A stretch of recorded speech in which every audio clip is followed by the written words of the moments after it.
11월 감사의 달을 맞이해서 감사 감수성이라고 하는 제목으로 은혜를 나누고자 합니다. 겨울을 재촉하는 비가 부슬부슬 내리던 어느 날 초등학생으로 보이는 두 아이가 울산의 한 파출소 앞에서 머뭇거리면서 옥신각신합니다. 막 서로 막 밀치고 찌르고. 밖에서 내다보던 경찰관이 뭐 좀 이상한 거예요. 그래서 무슨 일인지 궁금해하면서 아이들을 보러 경찰서 밖으로 딱 나가니까 이 아이들이 서로 밀치는 거죠. 네가 먼저 가. 아니야, 네가 먼저 가. 그러니까 니네들 왜 그러냐? 싸우는 거냐? 아니, 싸우는 건 아니에요. 왜 그러는데? 그랬더니 쭈삣쭈삣하면서 한 아이가 손에 들고 있던 검은 봉지를 쑥 내밀어요. 그래서 이게 뭐냐 하고 봉지를 딱 열어봤더니 따뜻한 캔커피가 5개가 들어가 있어요. 이게 뭔데? 그랬더니 우리 아침에 등교할 때 너무 추웠는데 경찰관 아저씨가 2시간 동안 내내 떨면서 교차로에서 차 이렇게 안내 지도해주고 건널목에서 아저씨가 신호등 바꿔가면서 아이들 이렇게 보호해주고 그래서 고마워서 저금통 깨가지고 사갖고 왔어요. 근데 밖에서 볼 땐 싸우는 거였거든요. 그게 뭐냐 하면 야 네가 들어가. 아 싫어 네가 들어가. 서로 봉지를 들고 가는 게 이게 창피해가지고 멋쩍어서. 이게 방송에 소개되었는데 리포터가 이런 말을 합니다. 참 따뜻한 광경입니다. 어리지만 이 어린 학생들의 감사 감수성을 충분히 엿볼 수가 있는 대목입니다. 이렇게 방송에 나오는 거예요. 감사 감수성. 요즘 사람들이 감수성이라는 말들을 굉장히 많이 사용합니다. 예전에 감수성 하면 그냥 감수성이 뛰어난가 보다 그렇게 생각했는데 요즘에는 감수성이라고 하는 말의 그 범위와 영역이 굉장히 넓어졌어요. 감수성이란 본래 외부로부터 자극을 받으면 느끼는 성질이나 성향을 말하는 겁니다. 어렵죠?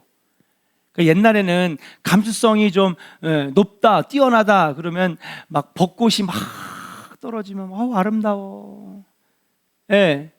낙엽이 요즘같이 쫙 떨어지면 쓸쓸하다. 가을 탄다고. 이런 게 감수성 아닙니까? 그런데 이 감수성의 진짜 본래의 뜻은 뭐냐 하면 외부로부터 자극을 받으면, 그렇죠, 뭐 단풍을 보거나 아니면 뭐 끔찍한 사고를 당하거나 그럴 때 내가 더 느끼고 또 인지하고 그런 감각들이 뛰어나다는 거죠. 이 센서빌리티라고 하는 감각, 섬세한 지각, 이것이 바로 감수성이라고 하는 것입니다. 근데 요즘 사람들이 이 감수성을 굉장히 많이 사용해요. 자, 예를 들면 성인지 감수성. 여러분 뉴스에서도 많이 들어봤어요. 성인지 감수성. 이게 뭐냐 하면 성에 대해서 무딘 것이 아니라 성에 대해서 민감하고 섬세하게 반응한다는 거예요. 예전에는 이게 성추행인지 아닌지 몰랐어요. 근데 요즘 사람들이 이제 교육이 많아지고 이런 센스가 발달하다 보니까 그렇게 말씀하시면 안 돼요. 이거 성희롱이에요, 명백하게. 옛날에는 뭘 그런 거 가지고 그래, 그런 말 할 수도 있지. 아니에요.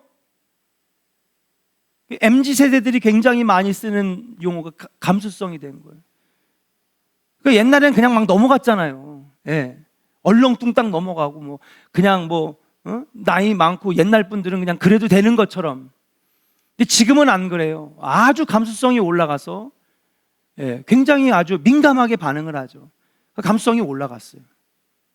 이게 성추행인지 성폭행인지 성희롱인지 잘 느끼고 잘 안다는 것이죠. 그 밖에도 생태 감수성. 이거는 굉장히 오염될 것 같은데, 이건 건강에 해로울 것 같은데. 옛날에 있잖아요, 제가 대학교 때 MT 가가지고 공사장에서 삼겹살을 거먹는데 옆에 공사장에 보니까 슬래트가 있더라고요. 슬래트가. 그래서 그 슬래트를 가가지고요, 수도가에 가서 열심히 닦아서, 알잖아요, 슬래트 이렇게 꼬부라져가지고 지붕에 있던 거. 예. 여기에다가 3시간 동안 삼겹살을 수십 명이 거먹는데 나중에 알고 보니까 1급 발암물질이잖아. 그때는 감수성이 없었던 거예요. 이게 위험한지 안 위험한지 그걸 모르고 그렇게 거먹었어요. 한 번 거먹은 게 아니야. 우리 조원 감독이 청년부수를 내가서도 열심히 거먹었어. 아예 야 그거 챙겨라 그래가지고 슬래트 챙겨가지고 갔다니까, 수련회를. 근데 요즘엔 있잖아요, 여러분, 그거 돈 내고 버려야 돼요. 예. 집 하나 철거할 때 여러분 슬래트 있잖아요, 그거 어떤 데는요 몇 천만 원 주고 처리한대요. 알고 보니 이게 너무 위험한 물질이니까 그것도 모르고 거기다 삼겹살을 구워 먹었으니 얼마나. 그러니까 이런 생태 감수성. 예. 이번에도 여러분 만약에 그런 위험한 어떤 것을 인지력이 있었다면은 이번 이태원 참사도 막을 수 있었다는 거 아닙니까? 예. 인권 감수성. 이건 인권 침해다. 이건 사람을 모욕하는 것이다. 이런 것에 대해서 감수성이 많이 올라갔어요. 그런데 이 어린 아이들에게는 뭐가 있었어요? 따라합시다. 감사, 감수성. 감사의 감수성이 뛰어났다는 거예요. 그렇다면 감사 감수성은 무엇일까요? 감사 감수성은 하나님의 사랑과 은혜에 대해서 감사로 잘 느끼고 인지하는 것을 말하는 거예요. 예. 이 감수성이 뛰어나지 않은 사람은요, 낙엽을 봐도요, 떨어지나 보다. 벚꽃이 막 흩날려도, 아유, 봄인가 보네. 예. 근데 어떤 사람은 아름답다. 세상은 아름다워. 막 감성이 뛰어난 사람은 그렇잖아요. 예.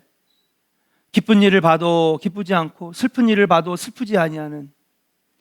그런데 이 감사 감수성은 뭐냐 하면, 감성이 높다고 하는 것은 하나님의 은혜와 사랑이 잘 느껴지는 거예요.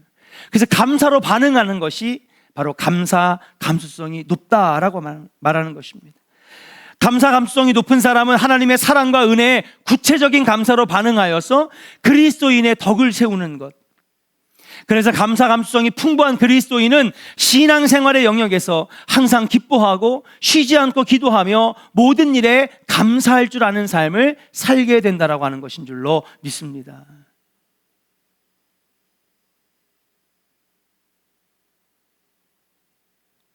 그래서 저는 여러분들과 함께 우리의 감사 감수성이 어느 정도에 와 있는지를 한번 이 설교 시간을 통해서 한번 알아보기를 원해요. 어떤 학자가 감사 감수성에 대해서 5가지로 분류를 해봤는데, 첫 번째 따라합시다. 무감사. 무감사예요. nothing, 감사가 없다는 거죠. 감사는 하나도 없고 불평과 불만과 원망만 가득합니다. 모든 일에 부정적이며 일상이 비난과 투덜거림으로 차 있어요. 이게 바로 무감사의 상태다. 두 번째 따라합시다. 조건부 감사. 조건부 감사. 이게 뭐냐 하면요, 만일에 뭐뭐를 한다면 그때 가서 감사하겠습니다. 만약에 이걸 주시면 그때 가서 감사할게요. 지금 감사하는 게 아닙니다. 소원이 이루어지면 감사하겠다는 것이 미래 조건적인 감사입니다. 바라고 원하는 것이 성취되었을 때 하는 감사. 그래서 지금 현재에는 감사할 것이 없어요. 환경과 조건, 유불리를 따라 하는 감사. 3단계 어떤 감사가 있느냐 따라합시다. 결과론적 감사. 결과론적 감사예요. 이 감사는 어떤 감사냐? 뭐뭐 때문에 감사합니다. 아까는 아직 안 일어났지만 일어난다면 그때 감사할게요 라고 한다면, 이것은 무슨 결과가 있기 때문에 네, 감사하겠습니다. 받아 누린 것이 있어서 감사합니다. 받은 은혜와 복의 결과에 따라 감사하겠습니다. 그래서 이것도 감사하면 참 좋겠는데, 문제는 뭐냐 하면 이 때문에 결과가 원인이 소멸되면 감사도 없다는 거예요. 받은 만큼만 감사하는 것입니다. 결과에 따라 상응하는 감사를 드리겠다는 거죠. 조금 받으면 조금 감사하고, 많이 받으면 많이 감사하고, 결과에 따라서. 그래서 이것은 어떤 거냐? 받은 것이 없으면 감사할 필요가 없다는 거예요. 한마디로 기브 앤 테이크, 주고받는 감사다. 이 세 번째 단계인 결과론적 감사는 세상적 예의와 세상적 상식 수준에서, 여러분 세상은 어때요? 철저하게 기브 앤 테이크잖아요. 그렇잖아요. 10시간 일하면 10시간 일한 만큼, 20시간 일하면 20시간 일한 만큼, 야근하면 야근 수당, 그렇죠? 주말에 나오면 주말 수당, 예? 철저하게 기브 앤 테이크, 준 만큼 받는 게 세상적인 것인데, 그런 세상적인 기준에서 하는 감사가 바로 3단계 감사라고 하는 거예요. 4단계 감사는 뭘까요? 4단계 감수성의 감사는 뭐냐? 따라합시다. 그럼에도 불구하고 감사해요. 이 감사는 어떤 감사냐? 상황과 조건에 상관없이 드리는 감사. 다시 말해서 신앙적이고 성경적인 감사가 바로 그럼에도 불구하고 감사해요. 비록 소원이 이루어지지 않았어도 감사합니다. 가진 것이 없어도 감사합니다. 고난을 당하거나 심지어는 있는 것마저도 내가 지금 없어졌지만 그럼에도 불구하고 나는 감사합니다. 참 높은 수준의 감사라고 할 수 있죠. 어려운 수준이에요.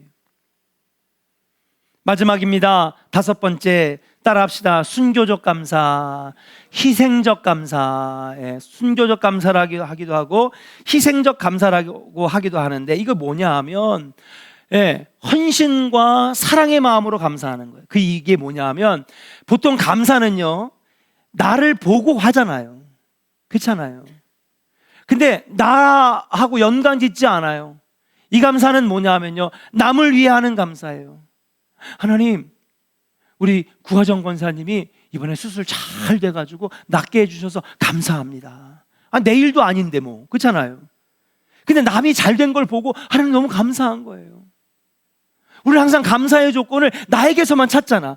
우리 가정, 나랑 연관된 우리 아들, 딸들, 우리 사업, 여기에 희비가 갈리는데, 이 마지막 희생적 감사, 순교적 감사는 뭐냐면요, 내가 아닌 다른 사람을 위해서 감사하는 거예요. 하나님, 우리 교회를 감사합니다. 하나님, 이 나라 이 민족에 감사합니다. 타자를 위해 자발적 희생으로 드리는 차원이다는 감사, 순교자들이 보여준 감사, 가장 높은 수준의 감사라고 말씀드릴 수 있어요. 자, 이렇게 감사의 감수성을 5단계로 나눴는데, 여러분들이 지금 보면서 지금 나는 어느 단계에 와 있나, 나의 감사의 이 감수성은 어느 수준에 와 있나, 한번 오늘 우리 자신을 한번 돌아봤으면 좋겠습니다.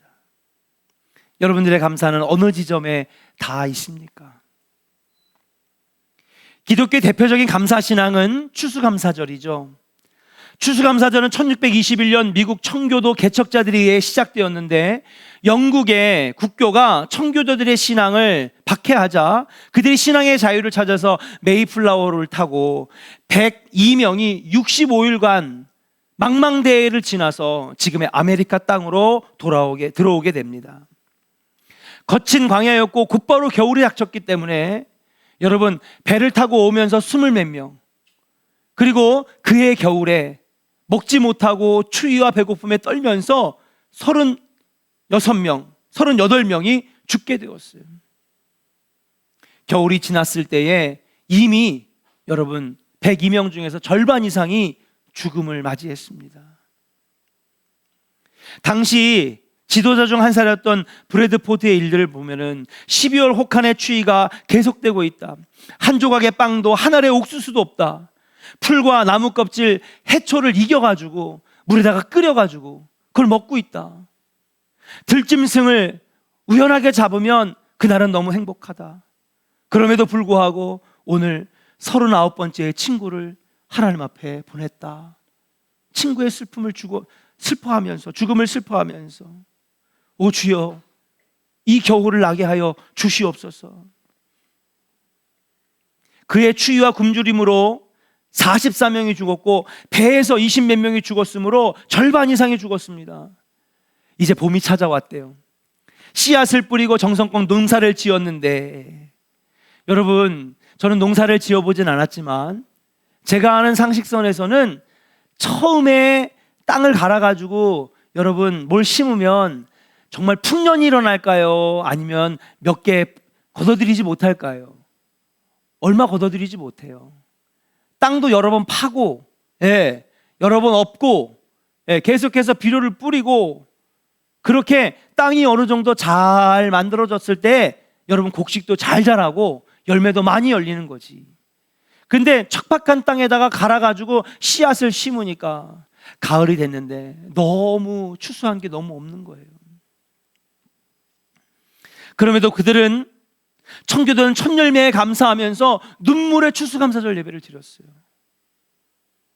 그들은 배에서 내리자마자 하나님 앞에 예배를 드렸어요. 그리고 제일 먼저 한 게 자기의 집들이 아니라 바로 예배당을 한가운데 줬어요.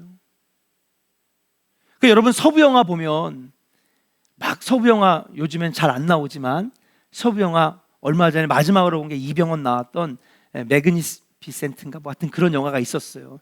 근데 서부 영화를 딱 보면요, 여긴 술집도 있고 여긴 여관도 있고 뭐 여기 쫙 그래서 가운데 길이 쫙 나 있잖아요. 그러면 가운데 길이 쫙 나 있는데 맨 끝에 뭐가 있어? 항상 교회가 있어요. 그러니까 제일 먼저 교회부터 짓고 그 다음에 마을, 타운이 형성되는 거거든요. 유럽에 여행을 가봐도요, 유럽에 가면 항상 그 도시에, 기독교 국가의 도시에는요, 항상 도시 중앙에 뭐가 있어요? 교회가 있어요. 그러니까 이들은 와가지고 제일 먼저 하나님 앞에 교회를 짓고 감사 예배를 드렸어요. 춥고 배고픈데도. 그리고 첫 열매를 받아든 다음에도 감사 예배를 드렸어요. 그들의 감사는요, 소유에 대한 감사가 아닙니다. 뭐가 있어요? 사람들은 굶어 죽었고, 아이들은 추위에 죽었고, 먹을 것이 없어서 배고픔과 굶주림으로 지냈는데 감사할 조건이 어디 있어요? 그럼에도 불구하고 그들은 감사 예배를 드렸다는 사실이에요. 그래서 그들의 감사는 소유에 대한 감사가 아닙니다. 그들의 감사는 생명 주심의 감사였고, 신앙의 감사였고, 하나님 앞에 감사하는 신앙이었다는 사실이에요. 극심한 궁핍과 남노함과 막막한 미래 앞에서도 그들은 감사했습니다. 풍성한 소출을 거두어서 감사한 게 아니라 비참한 배고픔과 처절한 가난의 현장 한복판에서도 함께 하신 하나님의 은혜에 감사했어요. 이것이 바로 추수감사절의 기원이라고 하는 사실이에요. 아마도 하나님께서 그러한 소유 때문에 하는 때문에 감사가 아니라 하나님 믿음 주심에 감사하고, 자녀 삼아 주심에 감사하고, 생명 주심에 감사하고, 존재에 대한 감사를 했더니 하나님 지금의 축복된 미국을 만들어 주신 것이 아니겠는가. 그렇게 감사 예배를 드릴 때에 여러분 배가 고파서 풍족하지 못한 감사 예배를 드리는데, 예배가 끝나갈 때쯤 무렵 옆에서 친하게 지냈던 인디안 부족들이 함께 같이 축하하자고, 첫 소산을 가지고 함께 기뻐하자고, 그때 가져온 게 뭐냐? 그게 바로 칠면조 고기였어요. 그래서 그 터키를 잡아다가 같이 나눠 먹으면서 기쁨의 제사를 드렸는데, 그것이 전통이 돼서 지금 추수감사를 되면 미국 사람들은요, 마치 우리가 설날에 뭐 먹죠? 떡국 먹잖아요. 그다음 추석에 뭐 먹죠? 송편 먹듯이 그들은 아주 철저하게 그때를 잊지 않고 칠면조를 먹습니다. 이런 감사는 오늘 본문에 나오는 하박국 선지자의 감사를 생각나게 해요. 예언자 하박국의 현실은요, 비참했습니다. 생존권이 박탈될 정도로 아주 위기에 빠져 있었는데, 그는 오늘 그런 상황에서도 감사하고 있다는 사실이에요. 우리 말씀을 한번 함께 읽어보겠습니다. 하박국 3장 17절 18절입니다. 같이 읽겠습니다. 시작.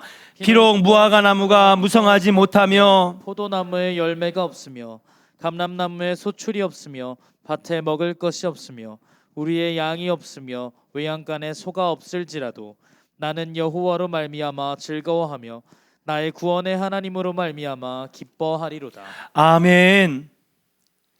나무에 열매가 없고 밭에는 소출이 없어요. 외양간에 가축마저 없습니다. 먹을 것이 하나도 없어요. 집도 다 부서졌습니다. 이게 무슨 상황입니까? 페르시아가, 바벨론이 여러분 지금 쳐들어와 가지고 온 나라를 불태우고 쑥대밭을 만들고 그들이 가지고 있는 식량들을 다 전투 식량으로 뺏어간 상태예요. 그래서 외양간에 송아지도 없고 나무에 열매도 없고 포도나무에 열매도 없고 먹을 것이 하나도 없는 폐허가 된 상황을 말하는 겁니다. 경제적으로 완전히 파탄나 있는 나라의 상황인데 그럼에도 불구하고 하나님 오늘 뭐라고 그러느냐? 주님 때문에 즐거워하고 하나님 때문에 구원의 기쁨을 노래합니다. 이처럼 예언자 하박국은 인간이 창조주 하나님께 드릴 수 있는 가장 높은 수준의 감사, 감수성을 보여주고 있다는 사실이에요. 사랑하는 조은의 성도 여러분, 여러분들의 감사의 감수성이 올라가기를 주의 이름으로 간절히 축원합니다. 예. 1년 한 해를 돌아보니까 한번 감사할 게 있어야지 감사하지. 돌아보니까 안 된 것밖에 없는데, 실패한 것밖에 없는데 뭘 감사야. 목사, 하나님 내년에 주시면 그때 감사할게요. 그거는요 여러분 신앙적 감사가 아니고 성경적 감사가 아닙니다. 신앙의 감사는 뭐냐? 믿는 자들의 감사는 무화과 나무 잎이 없고 포도 열매가 없어도 논밭에 식물이 없어도 하나님 자녀 삼아 주심에 감사합니다. 구원받게 하시니 감사합니다. 천국 자녀 되게 하시니 감사합니다. 그럼에도 불구하고 하는 감사, 그것이 우리 믿는 자들의 감사인 줄로 믿습니다. 여러분, 이 믿음, 이 신앙, 이 감사가 여러분 안에 있기를 주의 이름으로 간절히 축원합니다.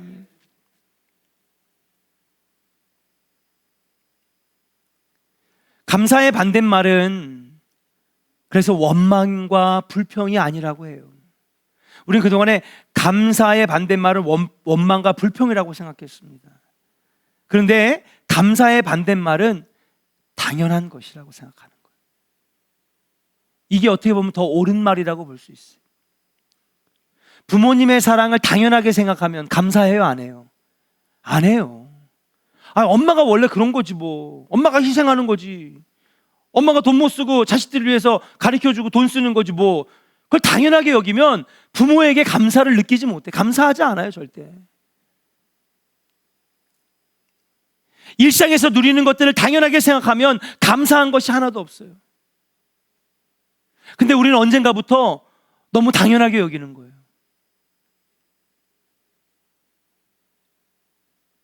일상에서 누리는 것들을 당연하게 생각하면 감사할 것이 하나도 없습니다. 그래서 그 다음부터는 감사의 기준이 뭐냐면 지금 누리는 거, 당연하게 생각하는 거 말고 더 뭔가 좀 스페셜한 거, 뭔가 좀 새로운 거, 그런 거 주시면 감사할게요. 우리 그렇게 생각하면서 살았어요. 그러나 사랑하는 여러분, 순수하고 소박한 마음의 감사, 일상의 감사를 잊고 살면 여러분 나중에 진짜 많은 것들을 잃어버리며 살 수밖에 없음을 우리는 알아야 된다는 사실이에요. 일상의 감사보다는 어떤 큰 사건, 중요한 일, 대부분 화폐 가치와 연결되는 거, 그렇죠? 돈과 관계되는 거, 그렇죠? 땅과 관계되는 거, 예, 성공과 관계되는 거, 뭔가 something special, 뭔가 새로운 것들이 있을 때만 그때 감사할게요. 올해는 뭐 새로운 것도 없네요. 아니요. 일상에 감사한 것들이 얼마나 많은데.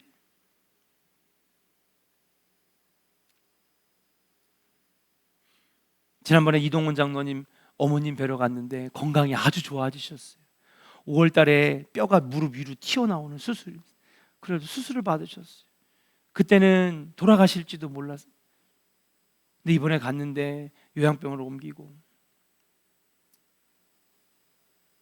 그 보니까는 너무 감사한 거예요. 네. 너무 감사합니다. 장로님도 감격스러워하고 우리 권사님도 감격스러워하고 99세신가 97세신가 네. 너무 건강해가지고 얼마나 좋아지셨냐면요, 찬송가를 읽으면서 부르시더라고요. 성경을 읽으시더라고요. 너무 감사한 거예요. 나도 99세라도 좋으니 아버지 살아계셨으면 좋겠다. 그런 마음이 들더라고요. 근데 아버지는 당연하게 늘 옆에 있는 줄 알았어요. 어머니는 늘 희생하는 줄만 알았어요. 엄마니까 당연히 자식을 위해서 희생해야지. 당연하게 생각하니까 언젠가부터 내 안에 감사가 없는 거예요. 감사가 다 사라졌어요.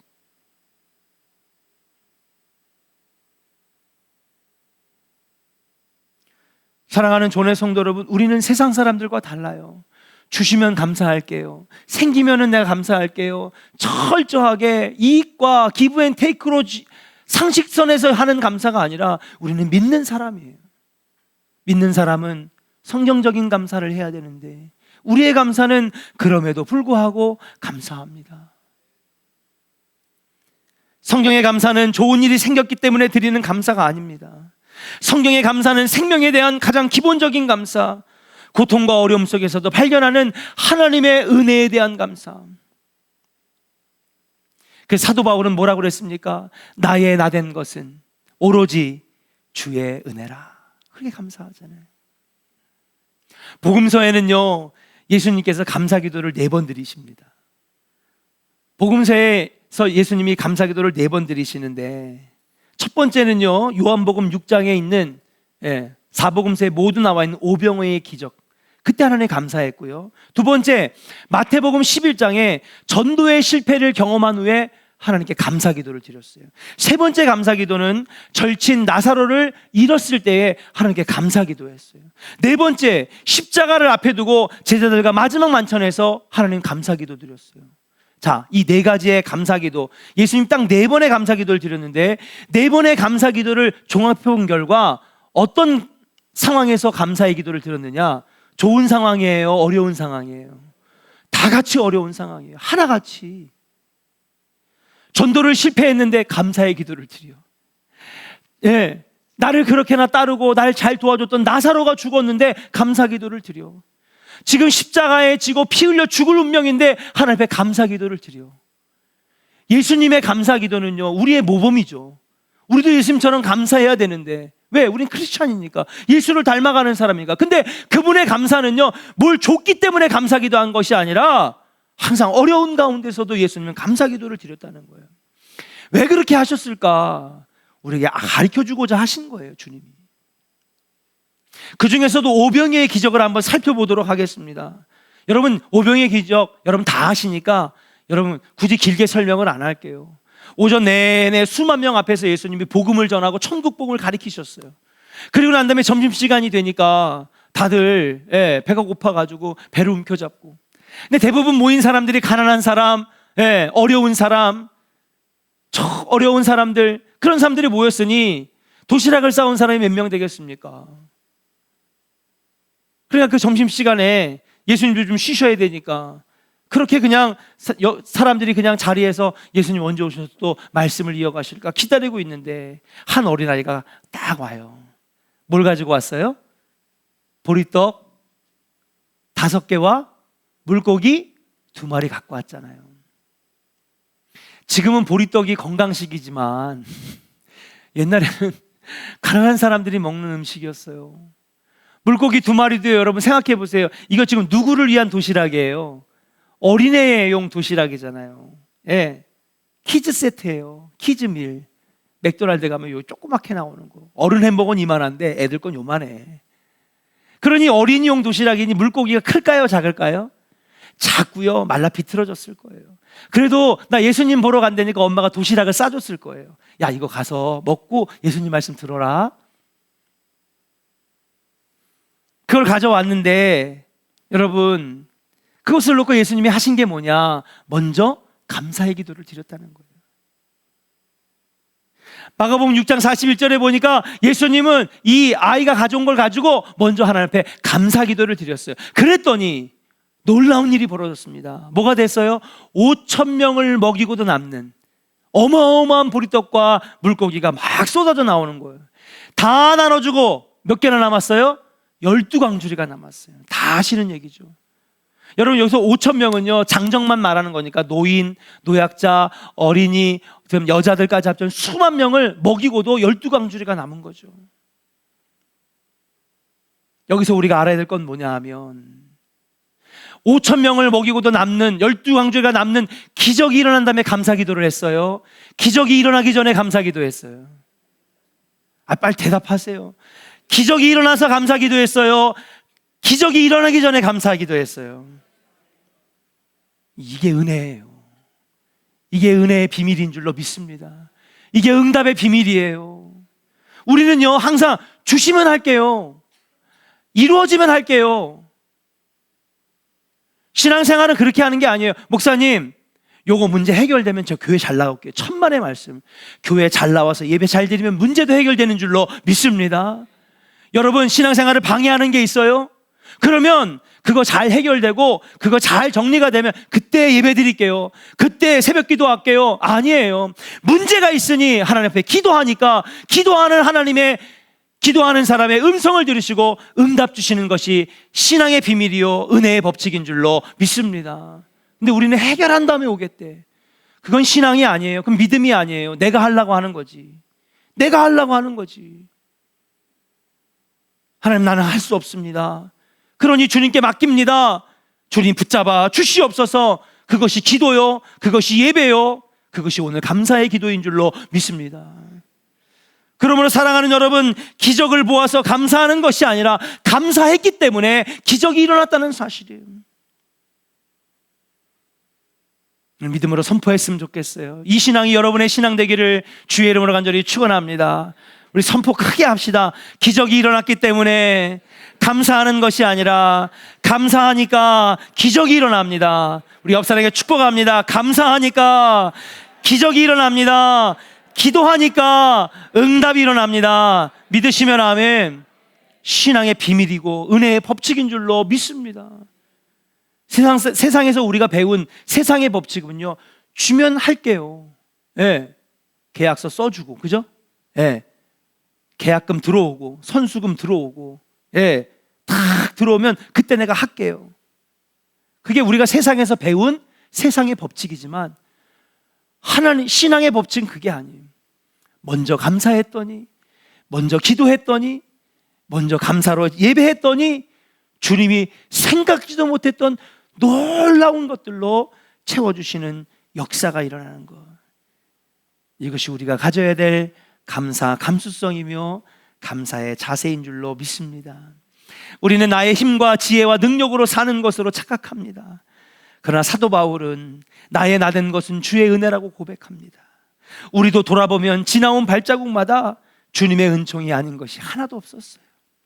사랑하는 여러분, 오늘 여러분들의 감수성이, 그리고 감수성의 지수가 어디에 와 있습니까? 여러분의 감수성이 여러분 정말 신앙의 단계로, 그럼에도 불구하고의 신앙으로, 하나님 은혜 주심에 감사합니다. 예, 나에게 지금 아무것도 없고 되는 것이 없지만 그래도 자녀 삼아 주심에 감사하고 생명 주심에 감사하고, 그렇게 감사하다 보면 놀라운 기적과 축복이 여러분과 여러분 가정에 쏟아지게 되는 역사를 여러분들이 누리게 될 줄로 믿습니다. 실망하지 마세요. 올 한 해 보면서 뒤돌아보면서 낙심하지 마세요. 예. 그래서 어떤 신학자는 찬송가에서 이거 빼자는 거예요.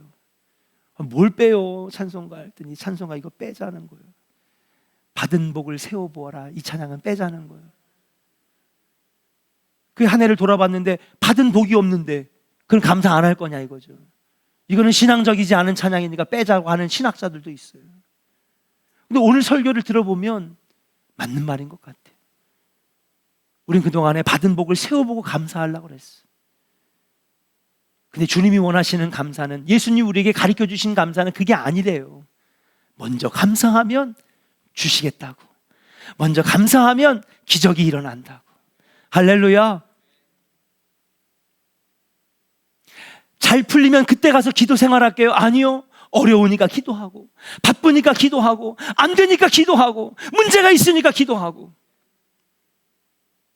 신앙의 원리는 세상의 원리와 180도 다른다는 거예요. 그리 아니하실지라도 감사합니다. 그럼에도 불구하고 감사합니다. 여러분 삶에 감사의 지수가, 감수성의 지수가 올라가기를 주의 이름으로 간절히 축원합니다. 세상은 성인지 감수성, 생태 감수성, 인권 감수성, 5만 가지 감수성은 다 높이면서 감사의 감수성은 점점 작아지는 우리의 모습을 발견하는 것 아닙니까? 여러분들의 감사의 지수가 올라가서 하나님의 많은 기적과 풍성한 은혜를 누리는 우리 조원의 성도들 되기를 주의 이름으로 간절히 축원합니다.